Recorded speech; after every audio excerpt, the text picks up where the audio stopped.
진짜 변호사가 되고 싶다면, 진짜로 이 길로 가기로 결정했다면 인류가 되라고 하셨죠?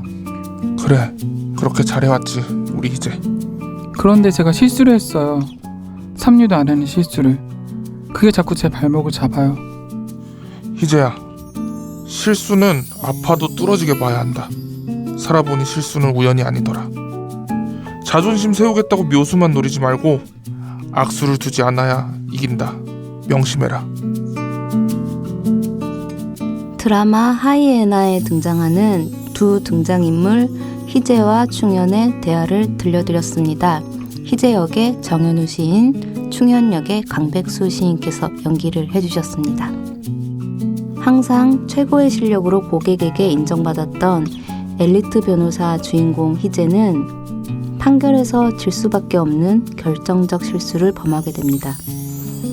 그런 희재에게 희재의 아버지 대법관 충현은 질책과 비난 대신 우연처럼 보이는 실수 뒤편에 우리가 진짜로 유심히 들여다보아야 하는 것이 무엇인지를 알려주죠.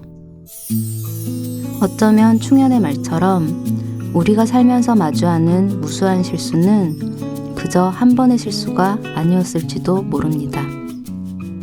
우연과 불운을 가장했지만 사실은 우리 내부에 차곡차곡 쌓이고 있었던 부족함과 서투름 혹은 불완전함이었을지도요. 하지만 우리의 삶이 부단한 실수에도 불구하고 조금씩 앞으로 나아가고 있다면 그것은 우리가 자신의 모자람을 자책하거나 실패를 부정하는 대신 스스로의 부족함과 서투름을 직면하겠다는 용기를 가졌기 때문 아니었을까요?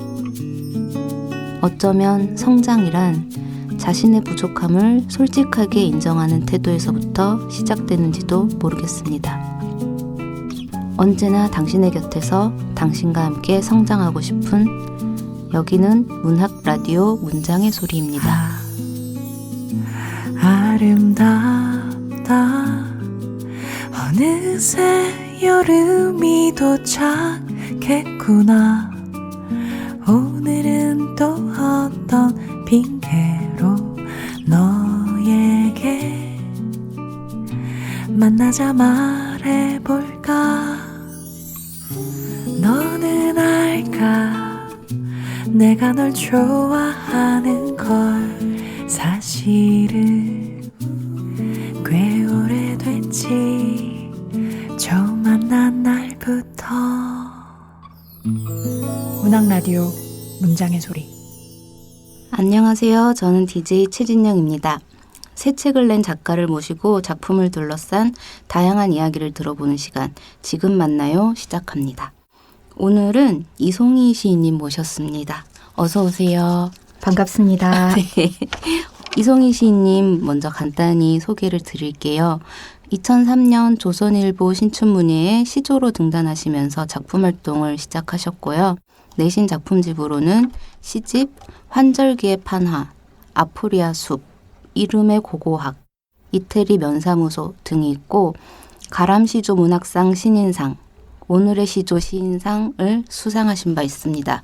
최근 시집 수많은 당신들 앞에 또 다른 당신이 되어를 출간하셨어요. 요즘 어떻게 지내셨는지 근황 짧게 말씀해 주신다면. 사실 코로나 얘기 안 할 수 없잖아요. 네. 그래서 코로나 때문에 대학들 온라인 강의 하느라 계속 찍고 수업하고 하느라 사실 정신이 하나도 없는 가운데 시집이 나와서 일단 어떻게 해야 될지 모르겠더라고요, 처음에는. 근데 너무 기뻤어요. 왜냐면 사랑을 많이 받고 있는 것 같은 느낌이 좀 들어가지고. 네. 근데 어느 누구는 이 코로나 시국에 무슨 시집이냐 하는 사람도 있었지만 또 어떤 분들은 다들 집에 앉아 있으니까 시집을 보더라. 맞아요. 네, 그래서 시집에 대한 반응을 좀 더 실감할 수 있었고 또 다행스럽게 또 뭐 문학나눔도 선정됐다고 하니까 기쁘기도 하고. 축하드려요. 네, 단 이제 학생들하고 좀 교감을 나눴으면 그쵸, 이제 맞아. 시도 좀 읽고 시집도 좀 나갔을 것 같은 느낌이 드는데 그 점이 좀 안타깝긴 하고 네, 그래도 함께 축하해 주신 분들이 많아서 너무 기뻤어요. 맞아요. 이게 코로나19 때문에 좀 나라가 이렇게 되긴 했지만 책 읽을 시간이 많아진 거는 좋은 것 같아요. 이송희 시인님은 시조로 등단하신 시조 시인이세요. 저를 비롯한 청취자분들의 이해를 돕기 위해서 시와 시조의 차이점에 대해서 좀 설명을 부탁드려도 될까요? 네, 사실 이게 시조가 정형시잖아요. 그래서 저는 원래 이게 포이트리로 다 해석이 되어야 된다고 생각을 해요. 네. 근데 이제 우리가 고유 양식이 시조라고 있다 보니까 시조에서 SIJO로 번역도 그대로 해요. 고유명사로 이제 저희 이렇게 초록 영문 해보면에 나가거든요. 근데 그게 저도 처음에는 자유시 쓰고 막 이랬다가 이 정형시를 쓰게 된 건데 일단 제가 자유시 정형시라고 말씀드렸듯이 네. 자유시는 이제 물론 내재된 운율도 있겠지만 요즘이야 운율도 파괴되고 하니까 그런 얘기가 새삼스럽긴 하지만 근데 정형시는 정형률을 지켜야 되는 부분이 있어요. 그래서 네. 시와 시조의 가장 큰 차이점은 형식에 있다고 볼 수 있어요. 그러니까 3장 6구로 되어 있고 네, 이제 이거는 이제 말로만 설명하니까 좀 안타깝지만 종장의 세 글자가 그 첫 구의 첫 음보의 세 글자 네. 요거 지키는 게 일단 예, 그게 가장 시조를 규정하는 형식이에요. 저 고등학교 때 배웠던 거 그쵸, 기억나요. 네. 근데 이제 그거는 고시조고 그거는 고시조고 이제 현대시조 우리가 1906년을 기점으로 좀 삼아요. 네. 예, 그래서 그 갑자기 이제 우리가 개화기 때 근대 문물이 들어오면서 그러니까 외국 유입된 어떤 시 형태가 들어오면서 시조가 위협을 받기 시작을 하잖아요. 네. 그러면서 시조 부흥 운동을 사실 한 거거든. 가람 이병기 선생부터 네. 우리 거 살리자 이러다가 보니까 시조 부흥 운동이 된 거고 정영씨가 정착을 하면서 그 이대로 하면 정영씨가 죽으니까 자유시가 정말 이렇게 자유롭고 형식도 자유롭고 내용도 자유로운데 그 자연 산천만 노래하면 안 되니까 이제 좀 변화를 시켜보자 해서 내용의 현대화도 이렇게 갱신을 한 거죠. 그렇게 하다가 위기들도 좀 있었지만 똑같다고 생각하시면 돼요. 형식 부분 빼놓고 똑같이 상을 담아낸다. 시상을 담아낸다라고 하시면 되고 대신 이제 정형에 정해진 율이 있기 때문에 그걸 이제 맞추면서 근데 그걸 의미화로 맞추셔야 돼요. 글자 수로 맞춘다고 생각하시면 안 되고. 네. 예, 그래서 요즘 이제 현대 시조는 현대의 어떤 똑같은 그 막 다양한 사유를 똑같이 담아내고 자유시 쓸 때 착상처럼 똑같이 하되 정형의 그 형식 안에 그거를 담아낸다 이런 차이점이 좀 있어요. 그러게요. 이게 네. 저 시조라는 틀을 가지지 않고 시집을 읽으면 그냥 네. 현대시, 자유시처럼 저 읽혔거든요. 네. 네. 그렇습니다. 설명서 해주셔서 감사합니다. 시집 처음에 실린 시인의 말을 읽어드릴게요. 제가. 마지막 눈빛이 기억나지 않는다. 당신과 걷던 길이 스르르 녹아내리면 구겨진 원고지를 펼쳐 내 젖은 몸에 덮는다. 시인의 말을 어떻게 쓰게 되셨는지 말씀해 주실 수 있나요? 저는 사실 시보다 시인의 말 쓰기가 가장 힘들어요. 네. 네, 다른 분들도 그러신지 모르겠지만 네. 그래서 시인의 말을 제일 마지막에 쓰는데 이제 또 이번엔 어떤 얘기를 해야 할까 싶더라고요. 근데 과거 시집을 보니까 좀 길더라고요. 그래서 제가 이거는 어떤 시를 써놓은 것 중에 일부분을 제가 한 거예요. 그 시는 이제 발표를 하지는 않을 거고 근데 시인의 말을 쓰게 된 계기를 생각을 하면 이제 좀 약간 경험적인 얘기를 좀 해야 되기는 한데 네. 저는 이제 그 아버지도 오래 아프셔가지고 한 10년 넘었지만 돌아가시고 아프시다 보니까 제가 이제 좀 많이 혼자서 공부하고 혼자서 알바하고 막 이런 시간들이 좀 많았어요. 집이 다. 이제 그랬는데 그런 슬픔들도 좀 있었고 또 주변에 어떤 상황들도 보면 항상 이렇게 그 뭔가 결핍돼 있고 부재돼 있다는 느낌으로 이렇게 많이 살아왔던 게 있으니까 상처들이 많더라고요. 시인들이 많이 그렇긴 하지만 그래서 시를 썼는지도 모르겠고 맞아. 그래서 책을 혼자 많이 읽고 이런 시간도 많았었어요. 근데 그러다 보니까 그런 것들이 주변의 슬픔들을 같이 공유하는데 제가 좀 익숙해져 있는 것 같더라고요. 그러니까 이제 시집도 그러다 보니까 그렇게 된 건데 그 시인의 말에는 이제 어느 정도 제가 이제 그 상처들이나 슬픔들이나 주변의 것들을 이제 밀어내지 않고 내 거와 같이 이제 공존하고 이제 밀어내지 않고 받아들이고 내재화돼 있고 뭐 육화돼 있고 이런 걸로 좀 생각을 했어요. 이제 비로소 막 구겨버렸고 이제 좀 안 보고 싶고 하는 뭐 굳이 뭐 제가 그거를 꺼내야 될까 하는 생각들 좀 있었는데 원망도 좀 있었는데 이제 그냥 받아들인다면 저 나름대로 이제 극복된 거일 수도 있고 이런 의미에서 제가 좀 그 부분을 좀 담았어요. 원고지로 젖은 몸을 덮는. 네. 네. 시인님 말씀 들으니까 저 이 시를 통으로 읽어보고 싶은 또 욕심이 생기네요. 그래도 이렇게 시인의 말에 실어주셔서 또 감사한 마음이 듭니다. 이송희 시인님의 이번 시집을 읽으면서 그 과거에 대한 애틋한 그리움을 안고 있으면서 오늘과 현재를 잊지 않는 화제의 모습이랄까? 이런 것이 눈에 그려졌거든요. 그러니까 요즘 유행하는 레트로의 문학 버전? 뭐 이런 느낌? 시집에 수록된 작품 중에 우편함에 이런 식구가 있어요. 먼지 낀 거울 속에는 헝클어진 문장들. 말을 잃은 노인이 우두커니 앉아있다. 오늘도 침묵 하나가 고딕체로 늙어간다. 그리고 엑스트라라는 시에 나오는 식구도 읽어드릴게요. 침침한 눈을 겨우 꿰맨 하루하루. 절뚝이는 심장소리 뚜벅뚜벅 걸어온다. 일용직 고단한 문장이 시린 뼈를 잃고 간다. 이런 표현들이 인상 깊었어요. 그래서 이런 엑스트라나 우편함 같은 시에 대해서 더 해주실 말씀 있으실지.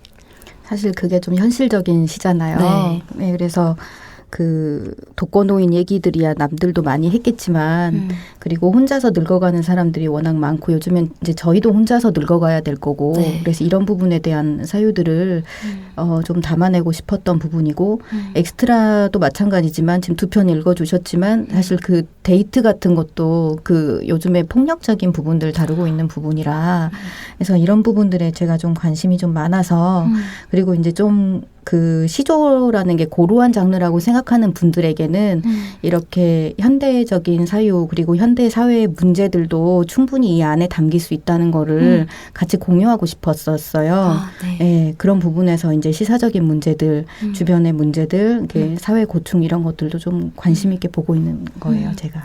그런 사회 문제를 시 속에 녹여내신 게 시집의 3부에 많이 들어가 있죠. 그 3부 얘기는 저희가 좀 이따 또 나누기로 하고 일단 저는 시인님 작품들 중에 아파라는 시가 정말 좋았거든요.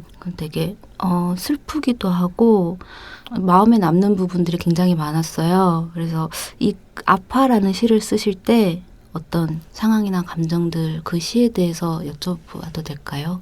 네, 사실은 아파를 누가 선물로 줬어요. 네. 이제 그런 거를 보다가 이제 주변에 이제 이거는 뭐 제 경험적인 이야기들은 아니지만 뭐 따지고 보면 언젠가 경험했었을 수도 있겠지만 사람 만나고 헤어지는 것이야. 네, 근데 이제 주변에 이렇게 가까운 사람을 이제 못 보게 되는 경우가 생겼어요. 예, 그래가지고 그런 시들이 이제 몇 개 있는데 아파를 보니까 그 사람들이랑 같이 어쨌든 공유했던 시간들이 멈춰버린 거잖아요. 그러면 딱 박제가 돼버린 거. 우리는 사진을 통해서도 보기는 하지만 그래서 아파를 보면서 이게 시간이 멈추는데 그 모양 그대로 그 시간 안에 딱 압축돼 있는 거구나. 이 생각이 들었어요. 가장 아름다울 때 가장 보고 싶을 때 그 모습으로 눌려 있는 것 같은데 그게 되게 아프잖아요. 네, 그래서 다시 원상 복구는 되지 않지만 그래서 그런 삶들이 주변에 좀 많이 있다는 생각에 그때 쓴 시들이 되게 슬펐던 것 같아요. 네. 네. 그래서 아무래도 시는 이별에서 오나 보다. 아픔에서. 네, 뭔가 그런가 보다 이런 느낌을 좀 받았었죠. 근데 그 시 속에 정말 어떤 찬란했던 시간들 이런 것들도 느껴지고 그래서 더 슬픔이 깊게 다가왔었던 것 같아요. 그리고 또 시인님의 다른 시 중에 외눈이란 시구절을 읽어드릴게요. 한쪽 눈을 잃고서야 양쪽 눈을 얻었다. 그리고 터미널이란 시에 있는 식구인데요. 수없이 떠났지만 한 번도 못 떠난 곳.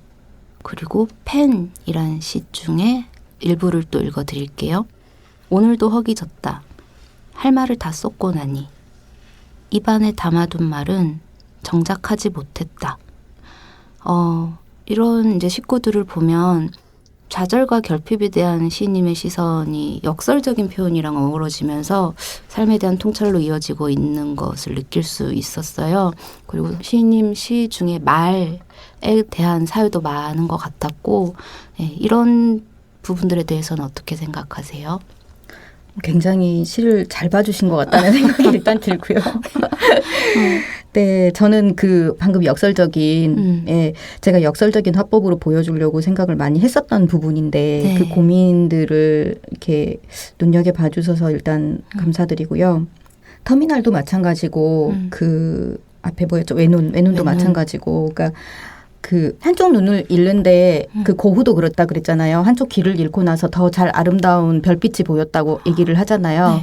그러니까 한쪽 귀로는 계속 자기를 비난하고 욕하는 소리만 들었을 거고 그거에 반응했었을 거예요. 근데 이제 우리가 양쪽 눈을 다 보면서 한쪽 눈을 잃었을 때 그동안 너무 잘 보였던 남의 편견 같은 걸 제가 얘기를 한 거거든요. 네. 편견을 가지고 있었던 거를 깨기 위한 근데 그런 고정관념 이런 걸 얘기를 한 거거든요. 그래서 우리가 이 시선을 다 가지고 있었을 때 안 봐야 될 것들까지를 보면서 우리가 갖게 되는 부정적인 것들이 분명히 있었을 거라는 생각이 좀 들어요. 네. 그래서 한쪽 눈을 잃었을 때 더 잘 보이는 거 그런 거라는 생각이 좀 들었고 네. 터미널도 우리가 자꾸 그 가잖아요. 어딘가를 가기 위해서 가는 것인데 거기는 정착하는 곳은 아니잖아요. 그러니까 수없이 만났는데 또 떠났는데 또 만날 수밖에 없는 그 곳이 우리가 사는 터미널이 아닐까, 삶이 아닐까라는 생각을 좀 했었고 그런 게 있었던 거예요. 그러니까 눈먼 자들의 도시처럼 눈 딱 안 보였을 때 더 잘 보이는 이제 진짜로 좋은 게 보이는 사람의 내면이 보이는 거잖아요. 네. 근데 눈을 뜬 사람은 사람의 내면을 볼 수 없는 것 같은 거. 네. 그래서 제가 그런 거에 좀 주목을 좀 하고 싶었어요. 오늘도 이렇게 시인의 안경을 제가 또 잠깐 쓰고 세상을 보는 기회를 주셨어요. 너무 좋아요, 지금. 네. 그러면 또 시인님의 시 중에 표현에 대한 이야기를 조금 더 해볼게요. 사막의 표정, 화장, 선인장 이런 작품들을 보면 눕다, 흩어지다, 덜컹이다 같은 표현이 반복적으로 등장하는 것을 볼 수 있었는데요. 와해되거나 붕괴되거나 이런 이미지 때문인지 좀 쓸쓸하고 외롭고 이런 정서가 느껴지기도 했었어요. 그런 정서들은 어떤 것을 보거나 생각하실 때 오는 느낌이었는지. 근데 시인들이 그게 있대요. 네. 사람마다 잘 쓰는 표현들이 좀 있대요. 네, 그게 심리랑 관련이 된다고 하더라고요. 그리고 잘 쓰는 색깔어도 있고. 근데 전에 누군가도 저한테 얘기를 했어요. 제가 무작정 쓰는데 저의 작품을 만약에 누군가가 나중에 텍스트로 연구를 하면 아마도 그 언어에 집중할 것 같대요. 그러니까 자꾸 그 부정어랑 좀 뭔가 완결되지 않은 그 세상을 얘기할 때 나오는 언어라든가 슬픈 언어라든가 이런 게 의태어 의성어도 많이 나오고 그래서 이게 이제 그 아무래도 제가 보는 세상이 아까 처음에 말씀드렸던 좀 어둡고 소외되고 구석지고 좀 뭔가 아름답지 않게 보이는 부분들, 아름다운 사람들의 삶이지만 막 이런 것들을 보다 보니까 예쁘게 안 그려지는 거죠. 그 사람들의 삶을 들춰내다 보니까. 그러니까 자꾸 시어에서 그거를 동원하게 되는 거예요. 그래서 그리고 제가 또 잘 쓰는 말이 문과 길이 있대요. 쭉 보면. 그래서 좀 이제 그 말들을 안 써야겠다고 의도적으로 생각을 하고 하는데도 그 저도 모르는 무의식 중에 그게 드러나는 것 같아요. 저는 그런 게 더 좋았어요. 그러니까 시집 한 권을 읽었을 때 자주 쓰시는 어휘들을 발견하는 순간들이 좋았고 그래서 이 시집과 제가 좀 더 가까워진 느낌이 들고 그래서 저는 좋았어요. 어차피 시와 시를 쓰는 사람을 떼어놓을 수는 없는 거니까 그렇게 굳이 안 쓰시려고 노력하지 않으셔도 되지 않을까. 네, 알겠습니다. 감사합니다. 제가 또 이렇게 오지랖을. 네, 그러면 또 다음 질문 드릴게요. 시의 매력 중 하나가 낭송이라고 생각을 하는데 시인님의 시를 읽으면서도 뭔가 운율이 살아있는 그런 낭송하기 좋은 시들이 많다고 저는 느꼈어요. 특히 꽃잎의 시간이라는 시가 유독 노래로 만들어도 좋겠다 라는 생각이 들었는데 평소에 작품 쓰실 때 낭송에 대한 부분도 염두에 두시는 편인가요? 그 약간 정영 씨는 율독을 이렇게 약간씩 염두를 해두기는 해요. 네. 근데 다른 자유시에 비해서 읽을 때 뭔가 나도 모르게 몰라도 리듬이 느껴진다, 이 느낌이 들 때가 있을 거예요. 독자들의 입장에서. 근데 이제 의식을 하지는 않지만 뭔가 이제 이게 그 표현이 잘 안 될 때 있잖아요. 정형이니까 자유시처럼 될 때가 있단 말이에요. 그럴 때 이제 읽어보거든요. 네, 근데 리듬을 염두하지는 않는 것 같아요. 자연스럽게 읽히도록 독자의 몫으로 두는 느낌인데 아마도 정형 씨라서 좀 더 율독하는데 리듬감 느껴질 수 있을 거예요. 네, 그래서 읽는 재미가 있었어요. 또. 그리고 이제 또 아까 앞서 얘기했던 3부에 대해서 이제 얘기를 해볼까 하는데 이번 시인님의 시집에서 특징 중에 하나가 사회 구석진 곳, 소외층에 대한 깊은 관심 이런 부분들이었어요. 그런 시가 많이 모여있는 곳이 시집의 3부이고 이 3부에는 폭력에 시달리는 아이, 파편화된 가족, 뭐 불의에 가득 찬 사건 이런 거를 다룬 시들이 많이 들어가 있고 시집 서평에는 이런 시들을 보고 사회적 서정시라고도 표현을 하셨어요. 이 3부에 대해서 좀 더 얘기를 해주실 게 있으실까요? 네, 3부는 뭔가 제가 진짜 하고 싶은 얘기를 하고 싶었어요. 네, 그래서 사실 아동학대, 아동폭력 이런 거, 가정폭력 이런 거는 잘 다루기가 힘들었어요. 네, 소재로도 좀 힘들고 시적 소재로 가져오기도 힘든데 그거를 이제 정형으로 갖고 오기도 더 힘들었고 사회적 이야기가 매끄럽진 않으니까 이제 그게 좀 힘들었어요. 근데 저는 아까도 말씀드렸지만 좀 의식적으로 이런 부분들을 많이 공유해야 되겠다. 근데 저는 완전하게 또 리얼리즘 시기를 쓰고 싶진 않아요. 네, 그래서 또 그거를 좀 모던하게 가지고 와야 되겠다. 이런 생각들을 좀 하면서 그걸 좀 아까 말씀드린 역설이라든가 뭐 다른 방식의 표현을 좀 빌려서 그걸 꼭 얘기를 하고 싶었고 근데 이제 이성엽 평론가가 사회적 서정시라고 얘기를 해준 거예요. 근데 그건 제가 너무너무 원하던 해석을 드렸어요. 네.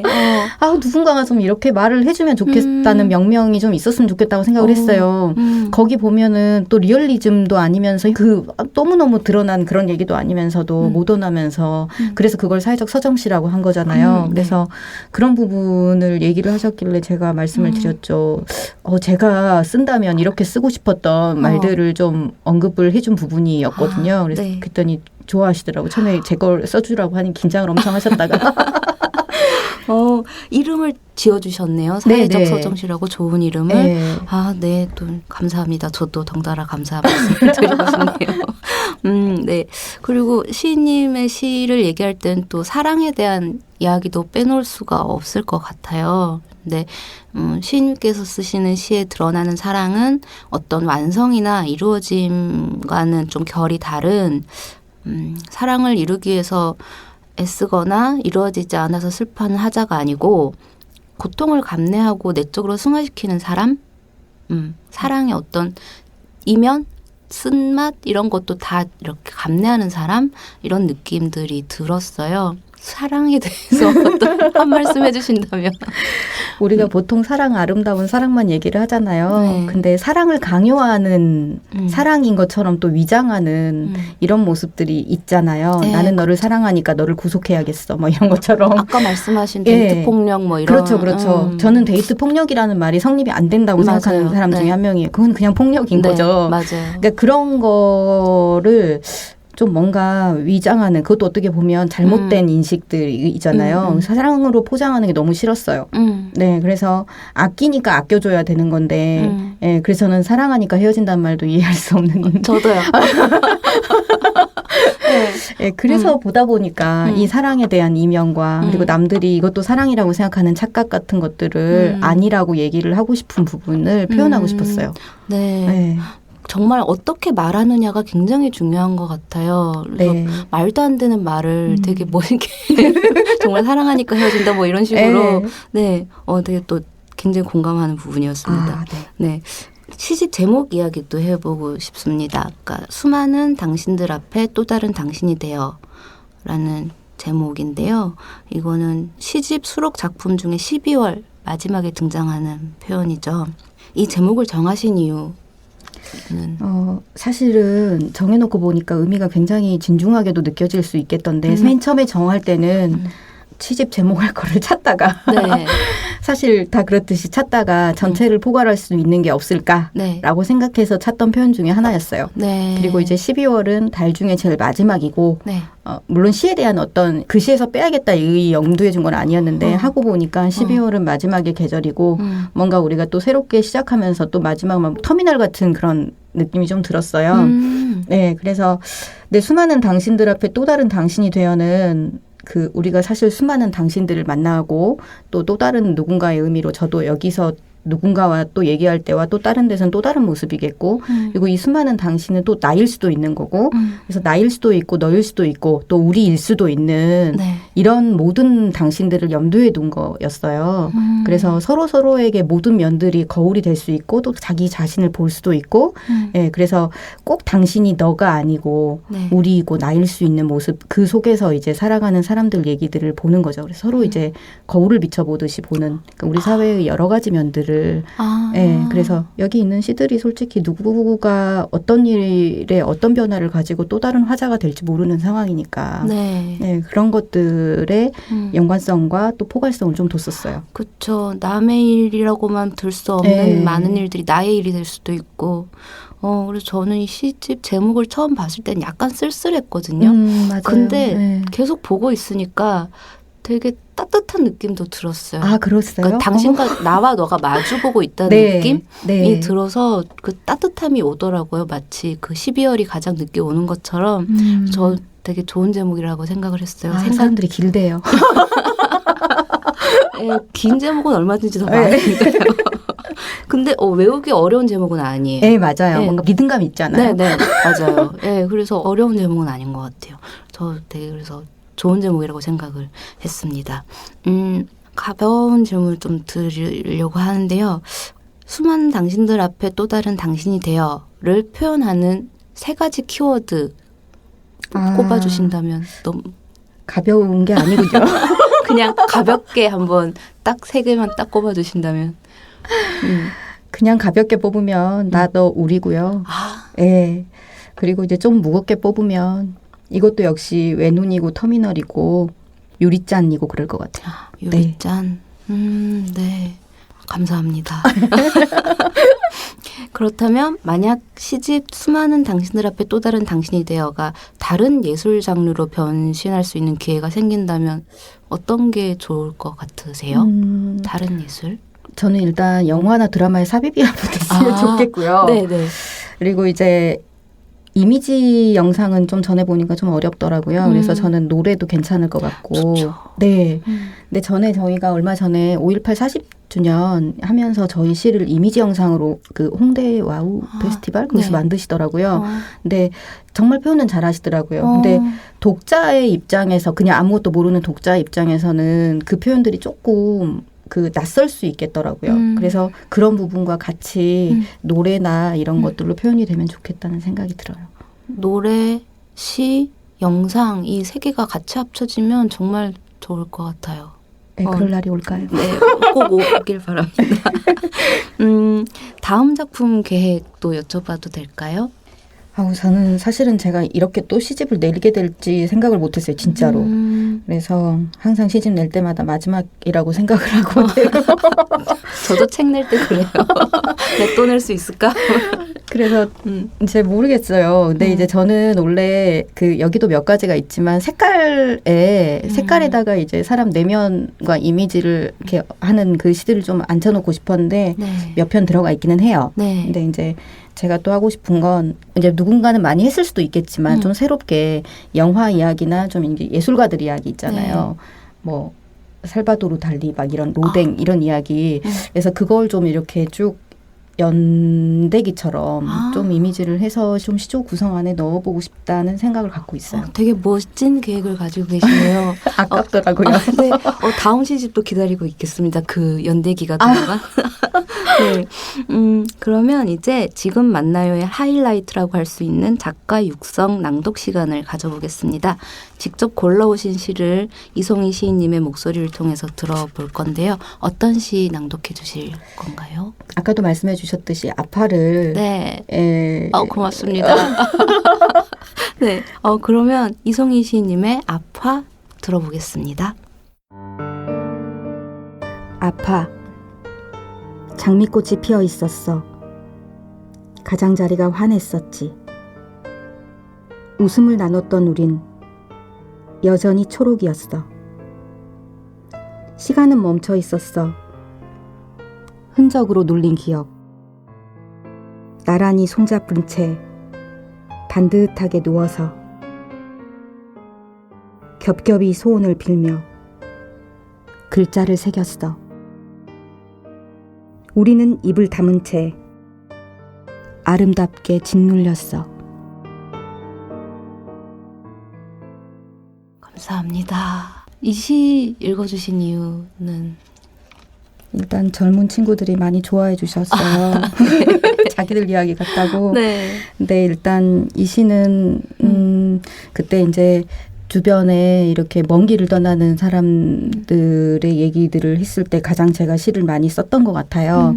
그래서 그때 썼던 시 중에서도 가장 뭔가 오랫동안 아파처럼 남아있는 예, 이런 것들이 좀 있었고 그래서 뭔가 좀 모르겠어요. 이게 그 마음에 남아요. 저도 마음에 남아요. 그래서 저한테 손재주만 있으면 정말 꽃 말린 걸로 책갈피 같은 거 만들고 싶어요. 이 시를 맞아요. 제가 네. 손글씨로 써서 그렇게 좀 특별하게 간직하고 싶은 시였어요. 저한테는. 낭독해 주셔서 감사합니다.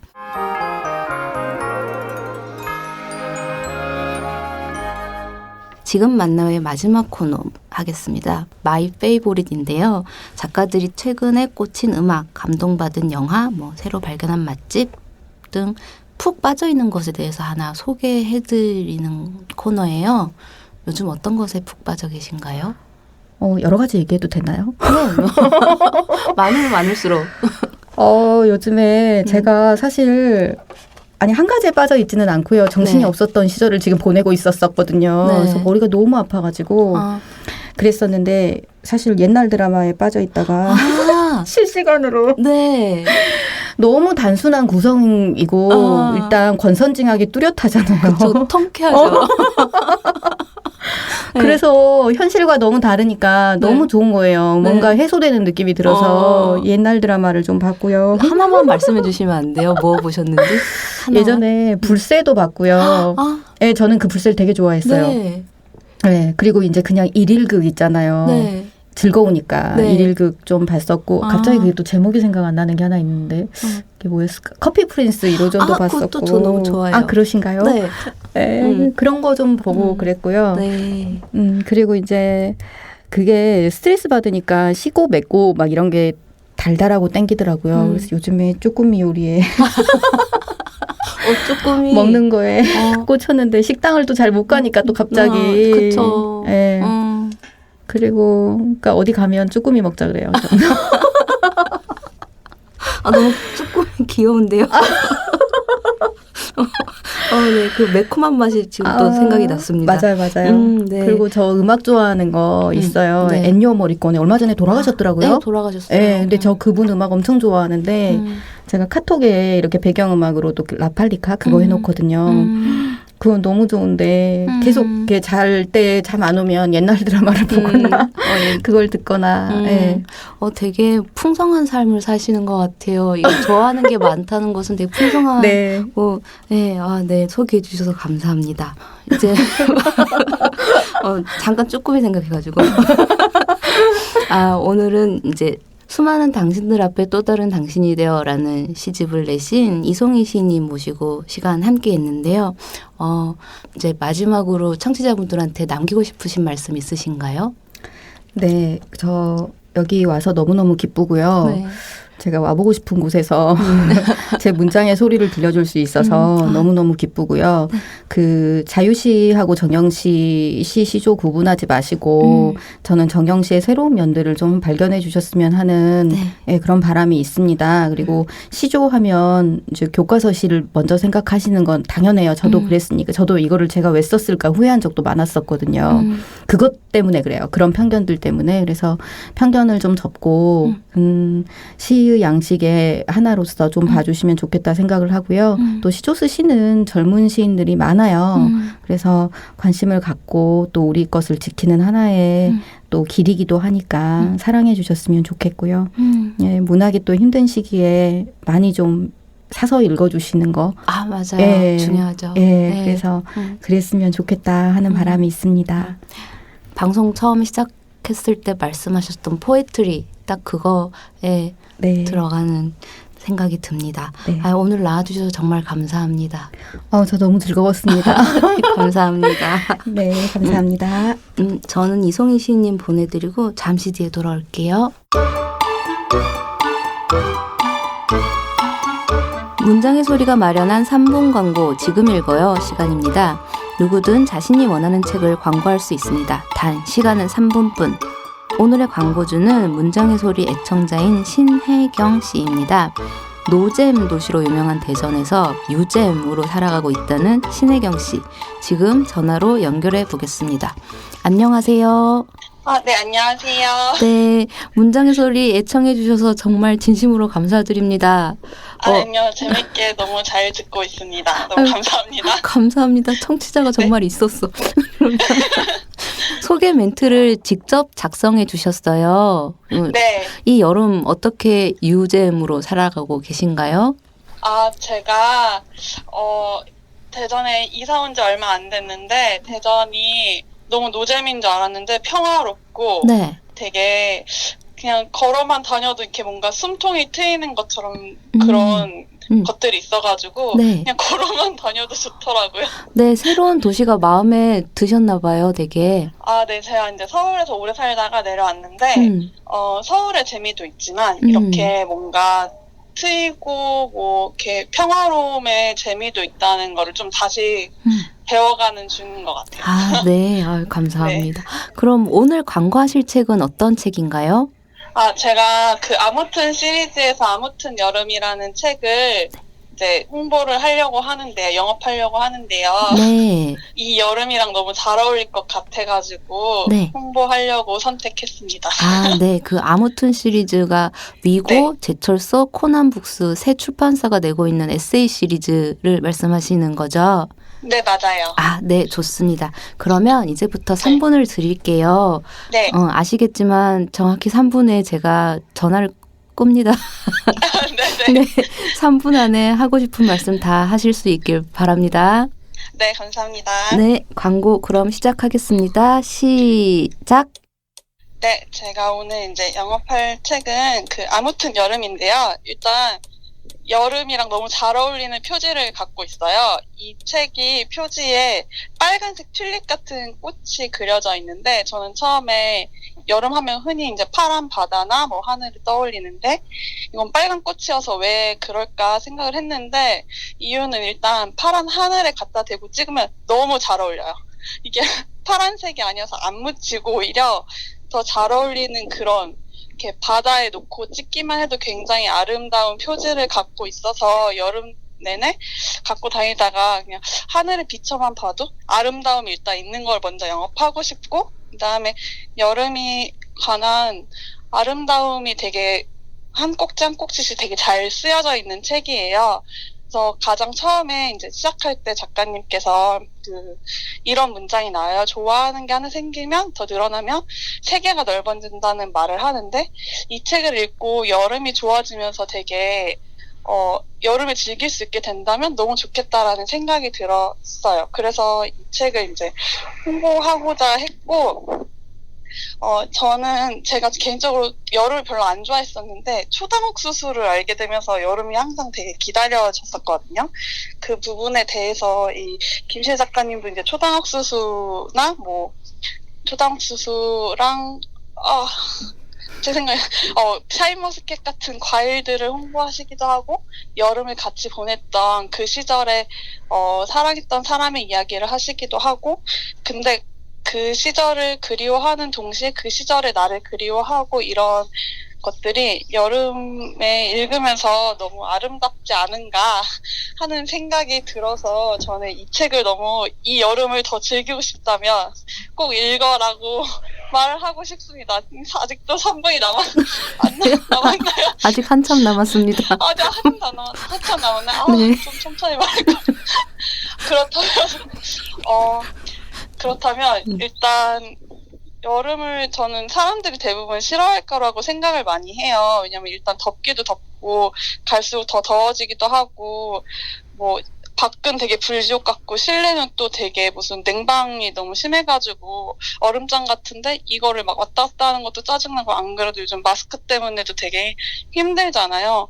근데 여름을 조금이라도 즐길 수 있고 좋아하게 된다면 우리가 이 되게 힘든 시기를 지나갈 때 좀 더 낫지 않을까라는 생각이 드는데 그런 시기를 되게 잘 도와줄 수 있는 책이라고 생각이 듭니다. 여름을 즐길 아, 네. 제가 한참 남았다고 말씀드렸는데 네, 이렇게 전화가 끊어졌습니다. 문장의 소리 애청자인 신혜경 씨가 소개한 에세이 김신혜 작가의 아무튼 여름, 여름에만 느낄 수 있는 계절의 감각과 환히 빛났던 기억들을 떠올리며 이 여름이 가기 전에 읽으시면 좋을 것 같습니다. 많은 관심 부탁드릴게요. 3분 광고 지금 읽어의 문은 누구에게나 열려 있습니다. 광고를 원하시는 작가분들 그리고 독자분들은 문장의 소리 대표 메일로 신청해 주세요. 메일 주소는 munjang@arko.or.kr입니다. 문장@arko.or.kr. 선정되신 분께는 5만 원권 백화점 모바일 상품권을 드립니다. 지금 신청하세요.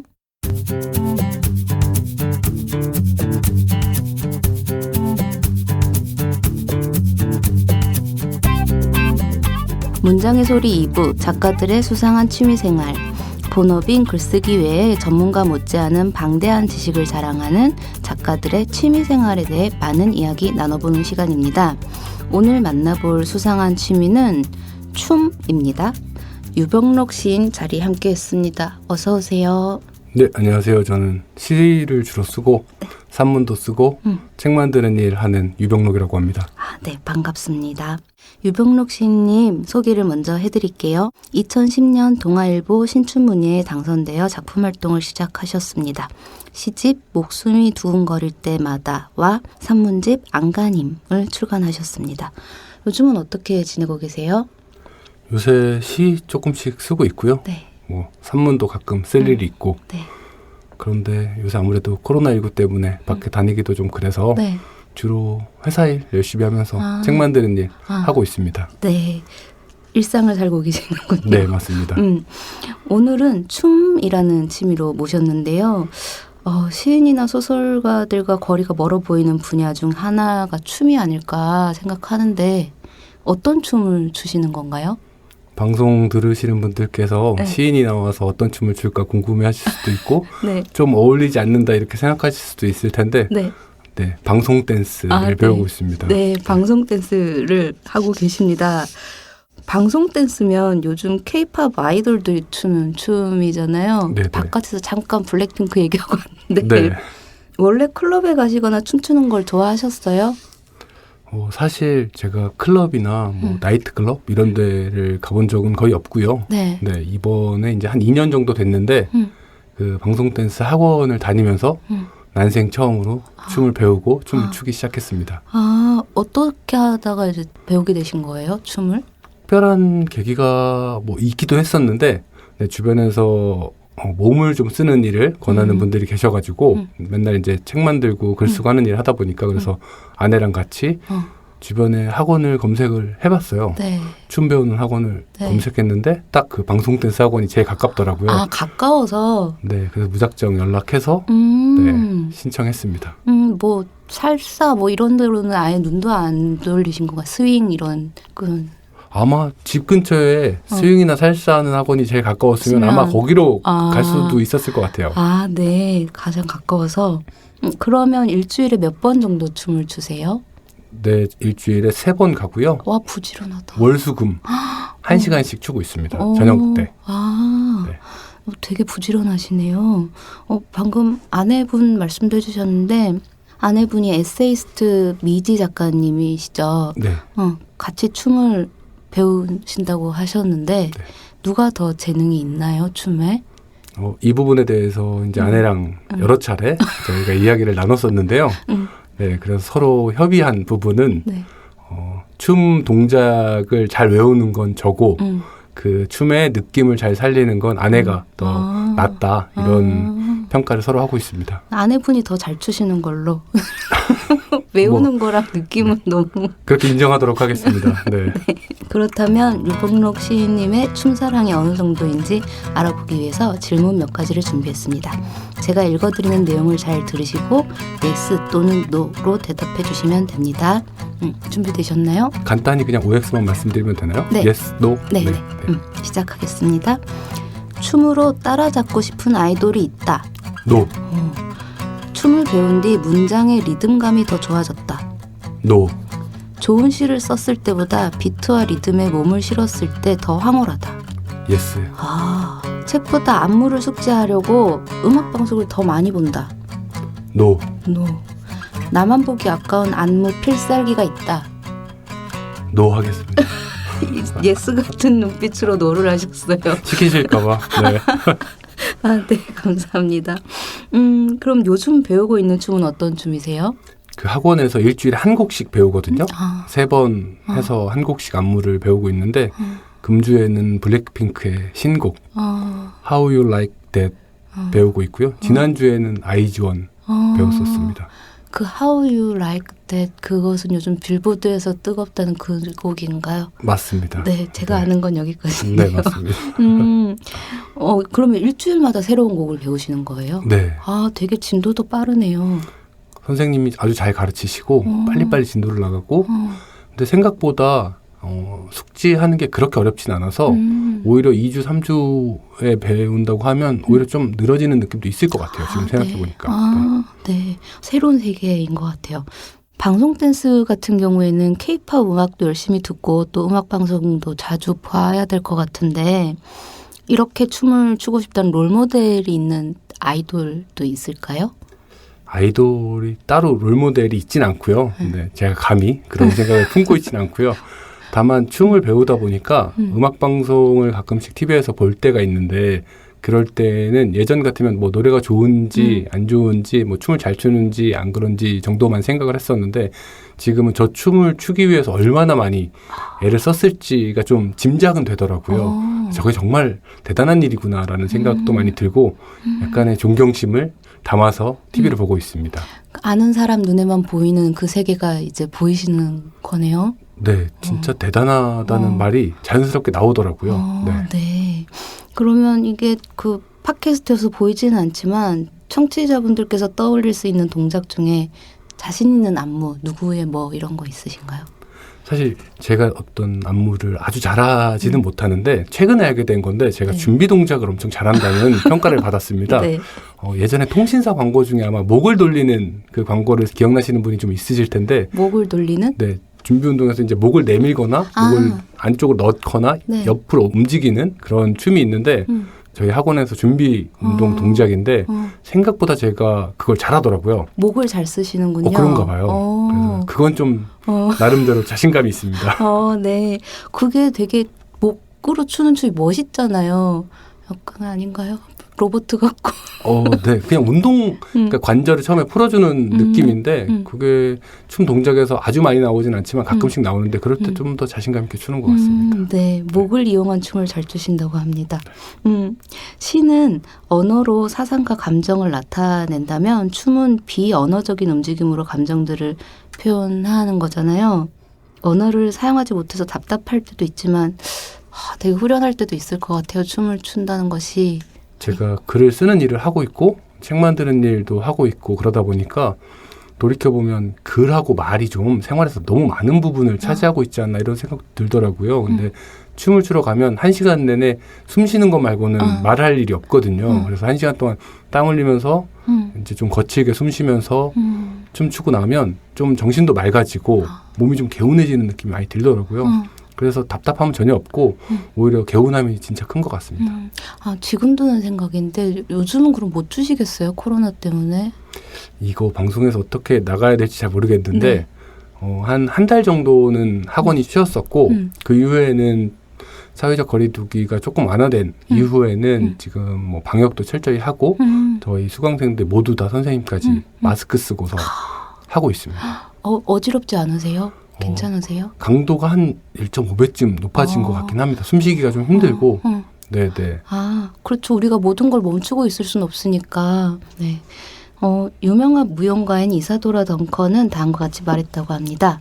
춤은 기술의 전달일 뿐 아니라 깊은 활력을 느끼는 자극의 전달이기도 하다. 춤을 추면서 찾아온 변화랄 게 있을까요? 일단 일주일에 3번씩 정기적으로 이제 춤을 추다 보니까 체력적으로 좀 건강해지는 느낌이 좀 있고 춤 동작이라는 게 일반 근력 운동과는 다르게 스트레칭 효과가 좀 있는 것 같아요. 그래서 몸도 좀 개운한 느낌도 많이 들고 일단 그게 제일 큰 변화인 것 같고요. 또 하나는 이제 아내랑 같이 다니고 있는데 서로 춤 얘기도 많이 하고 그러다 보니까 취미생활 공유한다는 게 참 좋구나 이런 생각도 들고 관계도 좀 더 돈독해진 느낌도 있고 또 하나는 저희 춤을 가르쳐 주시는 선생님께서 저보다 1살 많으신 남자 선생님이신데 네. 아무래도 수강생 분들 중에는 여성분들이 아주 많으시고 그러다 보니까 제가 좀 어색해하고 그럴까봐 저한테 신경을 많이 써주셔가지고 좀 친해졌어요. 그래서 같이 춤 끝나고 나서 술도 먹고 네. 한 2주, 3주 전에는 외곽에 있는 낚시터에도 같이 다녀오고 그렇게 친구가 생겼네요. 네, 좀 친구가 생겨서 그것도 좀 좋은 네, 자극인 것 같습니다. 그러면 춤이 시쓰기에도 도움이 되나요? 사실 직접적으로 큰 도움이 된다라고 보기는 어려운데 좀 정신이 좀 맑아지는 부분이 있어서 그런 부분은 간접적으로 긍정적으로 영향을 주지 않나 이렇게 생각하고 있습니다. 그렇죠. 그리고 일단 체력이 좋아진다는 것은 그 모든 것에 좋은 영향을 미칠 것 같아요. 그러면 이번에는 춤에 대해서 다룬 문학 작품 중에서 작가님께서 좋아하시는 책을 소개해 주시는 코너인데요. 먼저 작가님께서 고른 작품에 대해서 소개를 해주신다면. 네, 제가 이 책 추천은 미리 이야기를 들었었는데 춤에 관한 책을 이전에 따로 찾아본 적은 없어서 네. 최근에 읽은 책들 중에 어떤 책을 말씀드리면 좋을까 고민을 좀 했는데 제가 최근에 읽은 책들 중에 춤과 좀 연관도 있고 한 내용인데 오마이 캐릭터라는 그래픽 노블이 있거든요. 네. 레이나 텔게마이어라는 작가의 작품인데 그게 청소년기에 청소년들이 연극 무대를 꾸미면서 성장해 나가는 이야기를 그렸는데 그게 무대 위에서 펼쳐지다 보니까 어느 정도는 춤하고 좀 연결되어 있지 않나 이런 생각이 들어서 한번 뭐 연극이나 공연, 춤에 관해서 관심 있으신 분들은 한번 보시면 되게 재밌게 읽으실 수 있겠다 싶습니다. 그러면 그 책 중에서 한 부분 낭독해 주실 수 있나요? 네, 이게 사실 어떤 부분을 읽을까 좀 고민을 했었는데 네. 아무래도 그래픽 노블이다 보니까 네. 본문을 읽긴 좀 어렵더라고요. 그래서 작가의 말이 뒤에 실려 있는데 네. 그게 좀 인상적이어서 한번 읽어보도록 하겠습니다. 네, 그러면 유병록 작가님의 목소리로 낭독 들어보겠습니다. 나는 10대 때 드라마와 합창단 수업을 들었습니다. 고등학교 4년 동안 내가 솔로로 노래를 부른 건 단 한마디였지만 앙상블의 일원이 되는 것만으로 충분히 즐거웠고 그래서 기회가 있을 때마다 빠지지 않았습니다. 가수, 댄서, 배우 그들 중 많은 수가 뜻밖에도 얌전하거나 수줍음이 많아요. 세트 디자이너, 무대 감독, 연출자, 밴드 구성원들 무대 위에 있든 뒤에 있든 간에 모든 이들이 중요한 역할을 하며 함께 라이브 공연을 해내는 것은 아주 신나는 일이었습니다. 어떤 면에서 보면 내 인생에서 그 몇 년의 시간들은 내가 내 목소리를 찾는데 도움을 주었고 두고두고 꺼냈을 수 있는 풍부한 예술적 소재들을 제공해 주었습니다. 감사합니다. 이 문장을 읽어주신 이유가 있다면?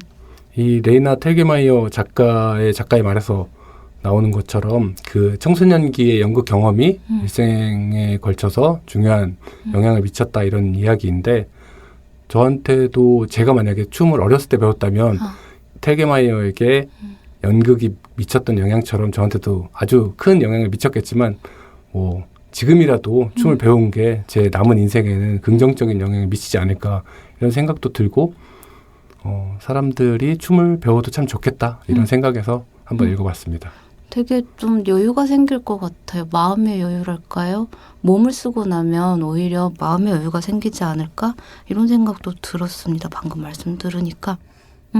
그러면 춤을 추면서 얻게 된 영감이 담긴 시나 문장 있으시면 낭독해 주실 수 있나요? 네, 제가 시를 쓴 건 따로 없었던 많더라고요. 그래서 산문집에 춤에 관한 내용을 좀 써둔 게 있는데 그걸 한번 읽어보도록 하겠습니다. 네, 그러면 낭독 들어보겠습니다. 우리는 아이돌 그룹의 노래에 맞춰 열심히 춤을 추었다. 대화를 하는 대신 1시간 동안 함께 땀을 흘리고 돌아왔다. 우리의 과거, 현재, 미래에 대해 이야기하는 대신 오늘 배운 노래와 춤에 대해 이야기했다. 집에 와서는 아이돌 그룹이 멋지게 춤을 추는 영상을 보며 함께 감탄했다. 우리가 서로 얼마나 허우적거리며 춤을 추는지 이야기하며 웃었다. 지금 돌이켜봐도 아이돌 그룹의 춤을 배우겠다고 용기를 냈던 게 그저 신기하다. 그것을 거창하게 용기라고 이름 붙일 수 있을지 모르겠다. 하지만 평생 춤이라고는 배운 적도 없고 책만 보며 살아온 백면 서생 같은 아내와 나에게 텔레비전에 나오는 멋진 아이돌 그룹의 춤을 배우는 것은 큰 용기가 필요한 일이었다. 커다란 도전이기도 했다. 그저 아내와 내가 그렇게 다투는 와중에도 함께하기 위해 안간힘을 낸 게 아닌가 하는 마음이 든다. 돌이켜보면 그 시절의 우리가 참 안쓰럽고 대견하다. 감사합니다. 이 문장 읽어주신 이유가 있다면? 네, 그 춤을 배우기 시작했을 때 아내와 사이가 별로 좋진 않았거든요. 그런데 주변에서 같이 몸을 쓰는 일을 좀 해보면 좋겠다 이런 추천을 받아서 이제 댄스 학원에 등록하고 같이 다니다 보니까 아, 취미를 이렇게 공유하는 게 정말 좋다 이런 생각도 많이 들었고 관계도 많이 좋아져서 지금은 춤 배운 지 2년 좀 넘었는데 그 이후로 꾸준히 관계가 좋아진 것 같아요. 그래서 마침 또 제가 이런 글을 산문집에 써둔 게 있어서 이렇게 읽어봤습니다. 그쵸. 그렇게 나와 너에 대해서 얘기하는 게 아니고 그것에 대해서 얘기하는 거잖아요. 춤이란 어떤 네네. 취미가 같이 한다는 것은 뭐 그런 면에서는 되게 좋은 것 같아요. 네, 감사합니다. 그러면 낭독회나 독자와의 만남에서 춤을 선보일 계획 없으신가요? 없으신가요? 글쎄요. 그분들이 원하실진 모르겠는데요. 뭐 원하신다면 네, 제가 특별 레슨을 선생님께 부탁해서 받은 다음에 한번 해보도록 하겠습니다. 할 용의는 있습니다. 그러면 정말 누군가 앞에서 뭔가 그런 춤을 선보여야 되는 자리가 있는 거예요. 반드시 해야 되는 거예요. 그러면 어떤 춤 춰보시겠어요? 여태까지 췄던 그 많은 방송 댄스 중에서. 제가 해본 노래들 중에는 노래는 잘 기억이 안 나고 개인적으로는 트와이스 노래가 잘 맞더라고요. 네. 네. 트와이스에도 많잖아요, 뭐가. 근데 저희는 이제 동작은 하나만 배우는 거기 때문에 여러 명의 동작을 잘 이제 선생님께서 좀 조합을 해서 일반 분들도 춤을 출 수 있게끔 네, 만들어 놓은 거라서 네. 네. 정말 아이돌 그룹들이 하는 것과는 약간의 차이가 있습니다. 네. 그렇게 말씀하시니까 더 보고 싶네요. 어떤 네. 차이가 있는지. 한번 기회가 될 때 한번 네, 보여드리겠습니다. 몸치라고 해서 춤을 추는 일을 두려워하고 어색해하는 저와 같은 분들이 있는데요. 춤과 가까워지고 친해질 수 있는 방법이 있다면 어떤 게 있을까요? 춤을 제가 배우는 다양한 방법은 알지 못하고 다만 이제 저는 그 댄스 학원에 등록해서 배우게 됐는데요. 그 춤 배우기 전에는 제가 수영장에 가서 수영을 배운 적이 있는데 그때 제가 수영을 전혀 못하는 이제 흔히 말하는 맥주병 상태였는데 첫날 그 수영복으로 옷을 갈아입고 수영장에 물속에 들어가는 한 50m 정도의 그 거리가 너무 부끄럽더라고요. 근데 물속에 들어가서 어쨌든 걷고 수영을 조금씩 해보다 보니까 한 15분, 20분 지나니까 부끄러움은 전혀 없더라고요. 그래서 바로 이제 이건 운동이고 전혀 부끄러워할 게 없구나라는 생각이 들었는데 댄스 학원에 갔을 때도 일단 전화할 때 제일 긴장이 많이 됐고 가서 상담을 하고 첫 시간에 춤을 출 때 너무 긴장이 됐는데 그것도 역시나 뭐 1시간이 채 안 됐을 때 너무 정신이 없고 춤을 따라가기도 바빠서 부끄럽거나 뭐 고민하거나 이런 게 전혀 없더라고요. 막상 시작을 하면 어떤 관성의 힘? 이런 것들이 생겨서 따라가게 되더라고요. 그러니까 춤을 배우고 싶거나 아니면 생활에 새로운 자극을 찾고 싶은 분들은 뭔가 도전하실 때 일단 한 번만 해보시면 좋겠다 이런 생각이 듭니다. 한 번 하시면 꽤 오래 하실 수도 있을 것 같아요. 춤은 이제 제가 2년 반 정도 하다 보니까 새로 등록하시는 분들은 그날 그만두시거나 바로 환불 받으시는 분들이 있으시거든요. 자기랑 안 맞는다. 근데 그러지 않으면 꽤 오랫동안 다니시더라고요. 네네. 저는 그 거울에 비친 저를 못 네. 견디는 것 같아요. 춤을 출 때 아, 네. 그 마음의 벽을 일단 무너뜨려야겠네요. 거울에 비친 나를 보는. 춤 안 춰보셨죠? 네, 거울 한- 있는 데서. 한 번도. 저희가 이제 3면이 거울로 되어 있고 네. 한 면이 유리창으로 되어 있는 학원인데 음. 그 한쪽 면에서 선생님이 춤을 추시거든요. 네. 그러면 그 선생님의 춤을 따라하느라고 아, 거울에 비친 자기 자신을 볼 틈은 거의 없습니다. 그러니까 그런 걱정은 전혀 하지 않으셔도 됩니다. 그런 여유가 생기지 않습니다. 나를 볼 틈이 없군요. 정말입니다. 그 선생님을 춤을 따라하느라고. 그렇죠, 네. 아, 네. 커다란 팁을 지금 얻은 느낌입니다. 네. 감사합니다. 앞으로 작품 활동 계획도 말씀해 주신다면. 네, 쓰는 일은 이제 시와 산문 열심히 쓰려고 하고요. 책 출간 계획은 조만간 가을 무렵쯤에 시집을 내지 않을까 싶습니다. 아, 네. 시집 기다리고 있겠습니다. 아, 가을 무렵이면 이제 곧 나오겠네요. 네, 2014년에 내고 이제 6년 만에 음. 시집 새로 내게 되었습니다. 네, 반가운 소식을 들려주셨어요. 끝으로 나에게 춤이란 땡땡이다. 이거 해주신다면. 요 대답은 생각보다 어렵진 않은 것 같고요. 네. 춤은 명약이다. 명약. 아, 네, 제가 아내랑 이제 다니면서 음. 저희 춤 선생님 정말 친절하고 자세하게 잘 알려주셔서 명의라고 부르거든요. 선생님 정말 명의다. 그러니까 춤은 당연히 명약이다. 이렇게 말씀드릴 수 있을 것 같습니다. 아, 네. 명쾌하게 정의 내려주셨어요. 아, 감사합니다. 오늘 문장의 소리 작가들이 수상한 취미생활 코너에 참여해 주셨는데 어떠셨어요? 저 문장의 소리 아주 예전에 들었던 기억이 있거든요. 이문재 선생님이 아마 가장 초창기에 하셨었고 네. 그때 제가 문장의 소리에서 나오는 그 시그널 음악을 심지어 찾아 듣고 제3세계 음악이었던 걸로 기억을 하는데 네. 호주에서 아마 녹음됐던 그 음악이라고 제가 나중에 찾아봤던 기억이 나는데 그때 생각도 좀 나고 그때는 이제 등단하려고 글을 열심히 쓸 무렵의 기억인데 그래서 그때 생각도 나고 뭐 이렇게 또 새삼 제가 출연도 하게 되니까 네 시간이 또 많이 흘렀구나 이런 생각도 들고 그렇죠. 네 영광이기도 하고 그렇습니다. 아, 네. 초대해 주셔서 감사합니다. 아유, 나와주셔서 정말 감사합니다. 오늘 문장의 소리 작가들이 수상한 취미생활 유병록 시인님과 함께했습니다. 오늘 나와주셔서 감사합니다. 감사합니다. 문장의 소리 이제 마칠 시간입니다. 지금까지 연출 박소란, 구성작가 정선임, 방수진, 저는 DJ 최진영이었습니다. 일주일 잘 보내시고 다음 주에 다시 만나요. 감사합니다.